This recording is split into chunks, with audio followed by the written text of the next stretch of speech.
Buenas noches, mi nombre es Alexis García, curso Ingeniería en Mantenimiento Mecánico en la Universidad Fermín Toro.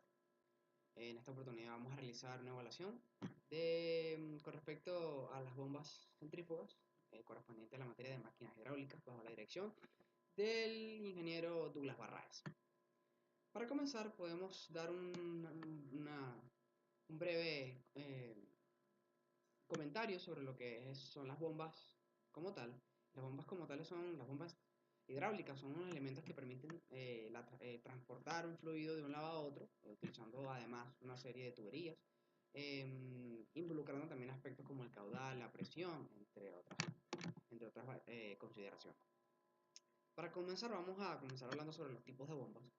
Y inicialmente tenemos las bombas centrífugas con impulsor en voladizo. Estas bombas se caracterizan por tener cojinetes a un lado del impulsor de manera que este quede en voladizo. La aspiración se produce en una dirección axial y esto quiere decir que es en la dirección del eje, mientras que la brida de descarga se sitúa por encima de la voluta. Seguidamente podemos comentar sobre lo que son las bombas de cámara partida. En la bomba de cámara partida, el cuerpo de la bomba se encuentra dividido por un plano horizontal a la altura del eje. Ello supone una indudable ventaja en el mantenimiento y reparación, puesto que esta disposición constructiva permite acceder a los elementos internos de la bomba muy fácilmente sin tener que desacoplarla del motor. Seguidamente podemos comentar sobre las bombas de flujo axial, que estos tipos de bombas se emplean para bombear grandes caudales a poca altura y son bastante económicas generalmente que las de bombas de flujo radial. Seguidamente continuamos con las bombas de tornillo, que su funcionamiento se basa en el principio del tornillo de Arquímedes, que consiste en un eje giratorio inclinado que lleva ensamblado una serie de chapas, formando una superficie helicoidal que produce una elevación del fluido en su movimiento de rotación. Estas bombas tienen ciertas ventajas, que dice que utilizan sólidos de gran tamaño, sin que se ataquen, y que funcionan con velocidad constante para una gran variedad de caudales. Finalmente podemos ver las bombas sumergibles, que estas bombas, como su nombre lo dice, son bombas que se encuentran bajo la superficie libre del líquido y suponen una solución para el bombeo en el caso de instalaciones con poca altura de aspiración disponible. Y también dice que tienen ciertos inconvenientes porque es necesaria la extracción de la tubería para su mantenimiento. Seguidamente vamos a comentar sobre lo que son las bombas centrífugas. Las bombas centrífugas son el tipo de bomba que más se utiliza en la industria. La bomba centrífuga consta en su interior de dos partes. Consta de un rodete o impulsor que está constituido por álabes que producen un cambio en el momento cinético del fluido, de modo que su velocidad y la presión de salida son superiores a la de entrada. Y también tenemos una voluta, que es la encargada de conducir al fluido desde la salida del rodete hasta la brida de descarga. Esta está formada por un conducto cuya sección aumenta gradualmente hasta alcanzar la salida de la bomba. En ella, parte de la energía de la velocidad se transforma en energía de presión, reduciéndose las pérdidas por fricción. Generalmente es frecuente la existencia de la salida del rodete de un difusor construido por álabes fijos y cuya misión es la de contribuir a esa transformación de energía cinética en energía de presión. A continuación vamos a comentar sobre un aspecto fundamental dentro de las bombas centrífugas, y son los sellos metálicos como tal. Las bombas generalmente utilizan un empaque convencional, pueden ser prensas estopas y por lo general siempre se queda un pequeño goteo,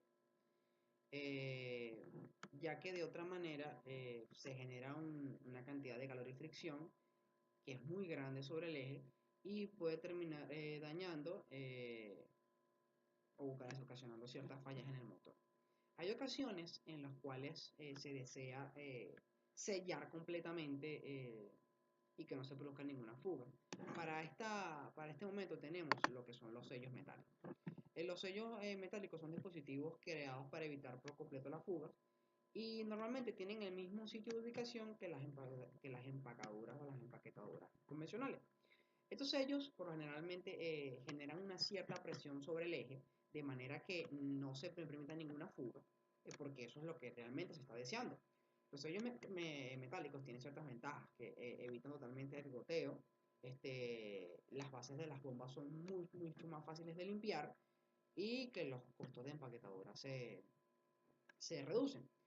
Aunado a esto también tienen ciertas desventajas. Dicen que el lubricante se derrama en abundancia cuando los sellos están defectuosos. Únicamente el personal entrenado puede instalar estos tipos de sellos y generalmente no sirven para todos los tipos de líquidos.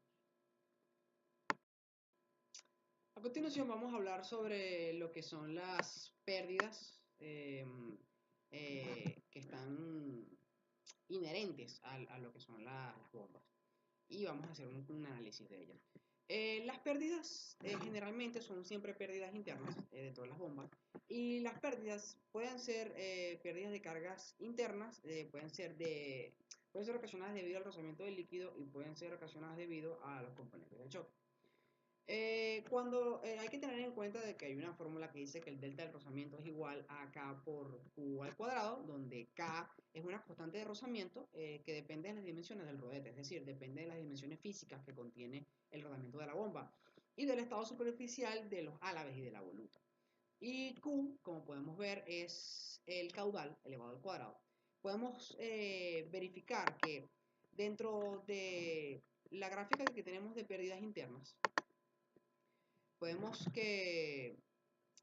verificar en la gráfica número 1 que aquí tenemos unas curvas características tanto teóricas como reales de una bomba centrífuga y de sus pérdidas correspondientes. Podemos verificar que las pérdidas por choque están, la gráfica está involucrada en función de la altura y el caudal. Vemos que las pérdidas de choque en condiciones de no diseño están hacia el primer cuadrante de la gráfica y que el punto óptimo de funcionamiento es un punto tangencial entre la curva teórica y la curva real. Ese es el punto óptimo de funcionamiento que va a tener la bomba para la cual nosotros estamos hablando. Vemos que las curvas, por lo general, siempre la curva real es una curva mucho menos violenta que la curva teórica. Seguidamente podemos hablar sobre lo que es el análisis de las potencias de una bomba hidráulica.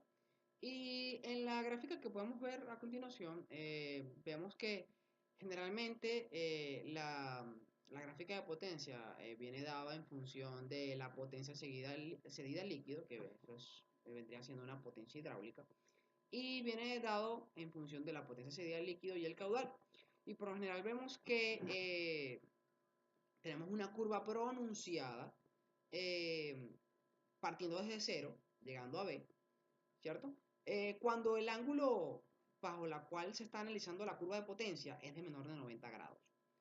Tenemos una curva y tenemos dos curvas ascendentes, una mucho más pronunciada que otra, cuando el ángulo es mayor que 90 grados y cuando el ángulo es igual a 90 grados. Y por último podemos visualizar lo que es las curvas de rendimiento. El rendimiento de una bomba viene dado generalmente por el diámetro y el ancho del impulsor, la velocidad de operación y por el diseño mecánico de la bomba. ¿Okay? Generalmente, cuando hablamos del rendimiento, tenemos una gráfica en la cual podemos ver la carga dinámica. Tenemos 8 pulgadas y 7 pulgadas a 1800 RPM. Y tenemos que con una velocidad constante variamos el rendimiento cambiando el diámetro del impulsor. Y podemos comentar que también que los impulsores de menor diámetro producen menos carga dinámica y producen obviamente menos capacidad. En la segunda gráfica tenemos un ejemplo de a 2400 RPM variando las RPM y 2400 RPM y 3450, pero sin variar el diámetro. Tenemos 8 pulgadas de diámetro. Así que con un diámetro constante, el rendimiento de la bomba se cambia con el cambio de velocidad. Se produce menor, si se tiene menor velocidad, se produce menos carga dinámica y mucho menos capacidad. Y esto es una propiedad, vamos a decir, que usan los variadores de frecuencia como el Aquabar. Esto es ARGA, la consultoría de ingeniería en sistemas de bombeo. Y bueno, esta ha sido toda mi exposición. Espero que haya sido de su agrado. Mi nombre una vez más es Alexis García y buenas noches.